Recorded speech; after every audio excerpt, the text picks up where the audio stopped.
Hello, good morning, no? Nagiging interested talaga ako dito sa topic ni Bal Matubang eh. Papanorin ko pa yung as of this recording kasi hindi ko pa napapanood yung yung video ni Sir MG. No? Wala pa kasi si Tito Norms eh. So dito kay Bal Matubang. May post siya, no? May post dito sa dito. Hindi ko nakukuha to. Ano ibig sabihin nito? Si Viancy, ito yung nagpatulfo, di ba? Yung alam natin yung istorya. Sabi niya gano'n, no? Ah, bahay ni Viancy noon at ngayon. Before, ganun daw ang bahay. Ngayon daw, ganito na. O ano ngayon? Anong ano nito? Pinapakita mo ba dito na sinusumbat mo yung tinulong nyo? Wala kang karapatan magsumbat dahil nag-participate din yung tao dun sa scripted nyo na palabas. 'Di ba? Patangahan na lang tayo dito. Ito hindi naiintindihan ng iba no na yung nahita nung Beyonce na yon ay nag-participate din siya doon sa dapat niyang gawin. Kaya naging ganyan din. Dumating lang talaga na sukdulan na yung nangyayari na parang feeling niya hindi na siya komportable at karapatan niya yon, 'di ba? Karapatan niya yon. Kaya kung ano man itong ibinigay nyo na sinusumbat nyo na bahay daw ngayon, abay nagtrabaho naman yun. Nakipagdramahan sa inyo sa sa scripted na gawain eh. Tapos isusumbat mo yan. Anong isumbat-sumbat? Paano kung let's say halimbawa hindi nag-participate sa inyo diyan, may kikitain ba yung 90 plus episode nyo? Itong mga tao naman na to para namang tapos dito may nag ah, yung post ng post, alam mo, sign of sign ng pinanghihinaan ng loob eh. Kasi nagpo-post siya sa hoping na may kakampi sa kanya. Walang magagawa yung mga kasama mo, 'di ba? Katulad nito sinabi ng Kikay Vlogs, hindi kayo naawa sa mga bata na ginagamit nyo na bigay ng sponsor at pagtatrabaho ng bata sa vlogging. Pinaghirapan ng bata, kukunin nyo pa malaki na sinasahod nyo sa YT. Yun nga hindi ko alam eh. Di ba parang medyo may pagkagahaman na kasi yung datingan pag ganito. Di ba? Real talk, di ba? Imposible yung ano na yon. Yung YT channel na yon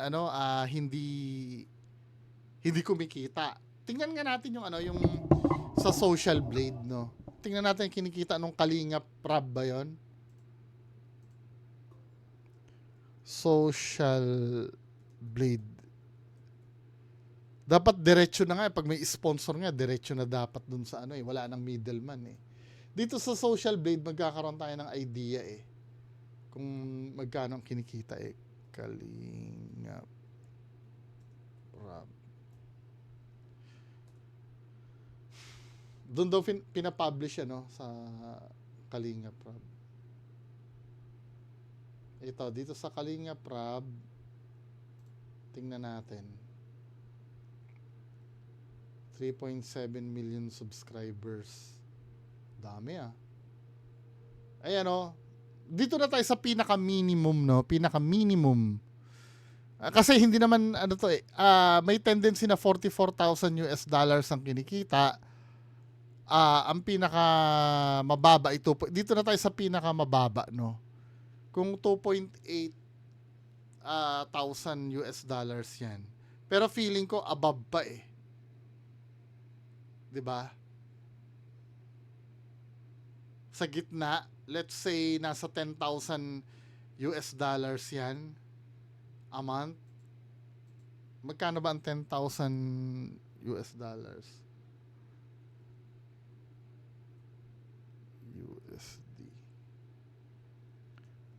to PHP. 600, let's say 500,000 a month. 'Di ba? Kinikita diyan. Paldo na kayo dun. Magkano ba ang pagpapagawa nito? At sana yung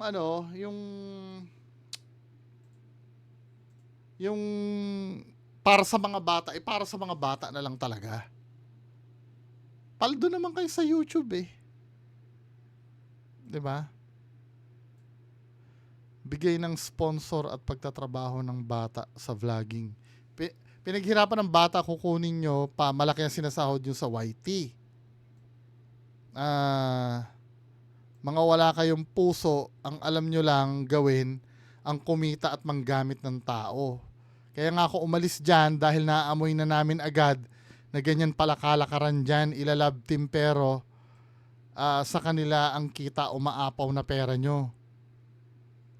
May magaganda kayong bahay, nakakakain kayo ng masarap, pero sirang-sira naman ang puri ng taong ginagamit nyo sa vlog nyo. Kung may Epstein files sa US, may Kalingap files sa Daet Minor. Ano? Sa Daet minor pa lang yung mga bata na Daet Minor. Sa Daet minor pa lang yung mga bata na nilalab din nyo. Wala man lang kayong ginawang action nung dinala siya sa dilim. Grabe, nasisikmura nyo mga ganyan. Buti na lang nakaalis ako ng maaga at di ako nagpalin lang sa mga matatamis nyong salita. Mga manggagamit dun sa mga one-sided na di alam ko anong pinagdadaanan, tulad ni Vian na naagrabyado. Wala kayong karapatan na magsalita ng hindi maganda dahil di nyo alam kung ano nararanasan niya dyan, at isa ako sa naka-experience niyan. Kaya thank you talaga, nakaalis na ako dyan, lalo na ang daming toxic sa community nila. Ganyan yan, pag marami kasing supporter, lalo na yung poverty porn kasi na yan, yan eh. Parang drug yan sa mga Pinoy eh. Hindi mo alam kung kinikilig ba sila o hindi. Panoorin nga natin na yung vlog nung Kalingap Rob na yun. Ano bang nito? Paano ba ang format nito?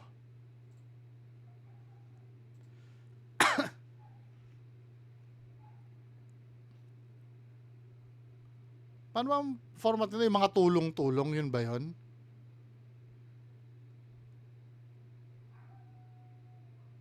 Mga magaganda nga talaga yung nila, no? Okay, so hello po mga Kalingap and welcome back sa ating channel Kalingap Rob. Kung di pa po kayo nakasubscribe, papindot na po ng subscribe button and yung notification bell para updated din po kayo sa mga daily uploads natin. So muli po, nagbabalik tayo ngayon. Actually, ilang weeks ako dun sa management na yun. And ang maganda po dun sa management na yun, hindi po sila nagbabawal or whatsoever. Pero parang pa rin pwede po pa rin ako. i-vlog ng Kalingap. Opo. Kasi Paano sila nakakahanap ng mga ganyan na itsura, no?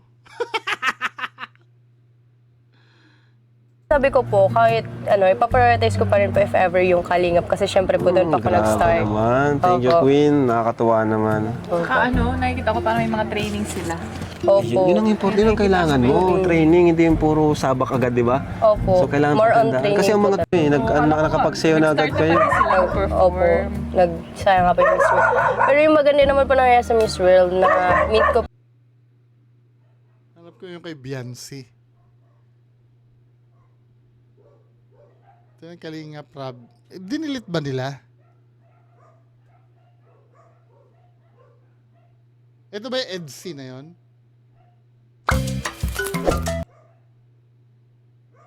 Dala natin. Box. Ito po. Ayan. Ayan yung box, dala natin. So ngayon, punta tayo kay Beyonce. Tara po.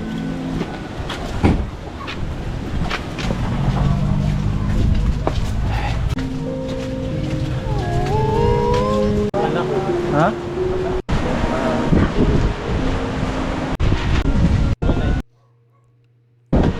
Beyonce? Gusto kong yung Grabe. scripted. Ba't parang hindi pa siya nagpapaito na siya? Bakit ginagawa nyo yan na magpapasko na baga? Ha? Wala po talaga kami ngayon. Ha? Wala po talaga kami ngayon. Walang-wala talaga. Kaya napipilitan kayo kahit ganyan. Ay... Tawag dyan? Ang tawag dyan? Kakayas? Oo. Kakayas ng walis tingting. So from there, maraming maaawa. Yun ba yun? Tapos ito,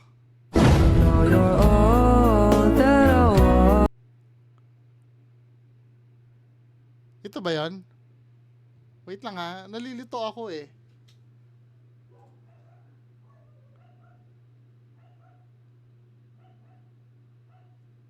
Maganda naman pala kasi talaga si ate.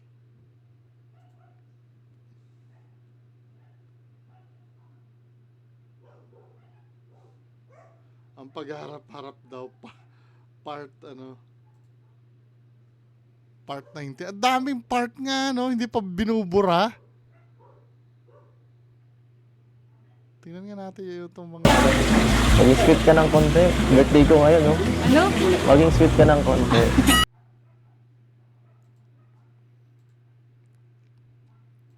Alam mo yun? siguro bumibenta kasi yung mga ganitong ganitong formula yung mga pakilig-kilig eh. No?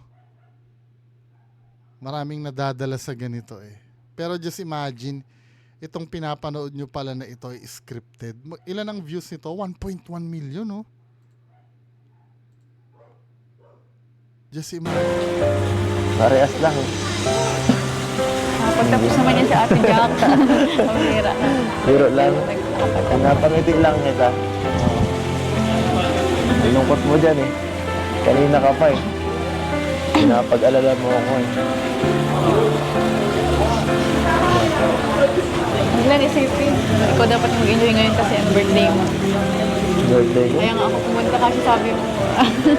Ano yung sinasabi sa mga comments?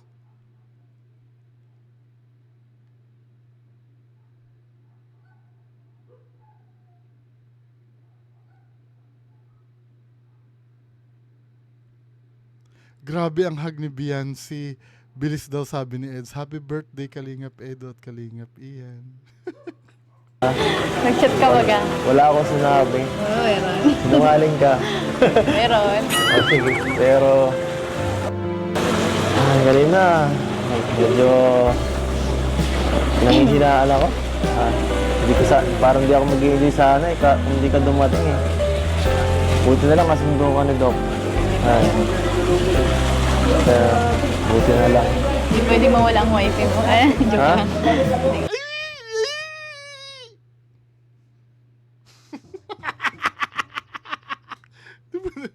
Scripted pala. So ito yung ito yung mga kinababaliwan ng mga tao. So just imagine, ang dami nanonood dyan, nabaliw. Nadali kayo sa mga pa-script na ganito, men.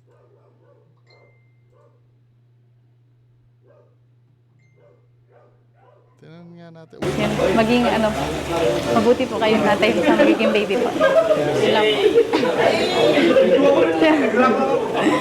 Sa kanya po. Siyempre po, kay yeah,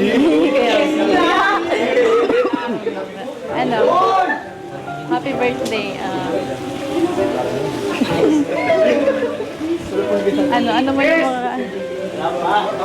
Ano man yung mga paano nadadigest ng tao to?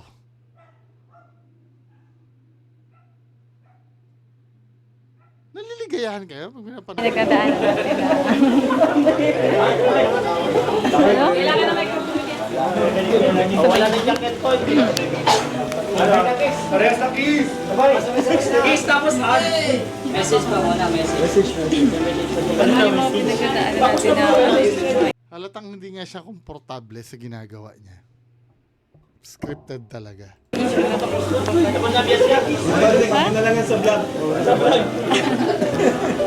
basta yung ang message ko lang. Hindi siya komportable eh. Nahihiya-hiya siya. Kasi maraming sa'yo, nandito pa din ako na naniniwala sa'yo.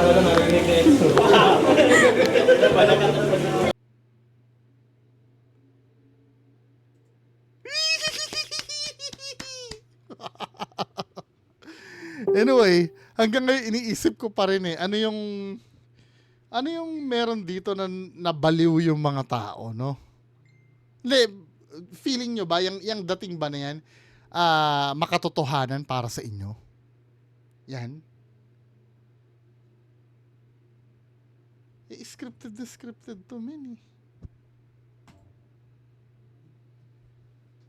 Alam mo, sa totoo lang, mas maganda manood na lang kayo ng yung mga classic na love story ng mga Pinoy. Yung mga, kaysa ganito. Ewan ko. Hindi, siguro may sense of realism para sa iba, no? Pag pinanood nila, yung kilig na kilig sila. Dahil, yung pahiya-hiya na yun, yung makatotohanan ba yun? Anyway, bahala ka. Pilit ko lang iniintindi kasi hindi ko rin magets kung bakit maraming nanonood sa ganitong kabulshitan. Anyway, trip nila yun, no? So, yun lang po muna pag-uusapan natin. Magandang hapon sa inyo lahat. Or magandang umaga. Bye-bye.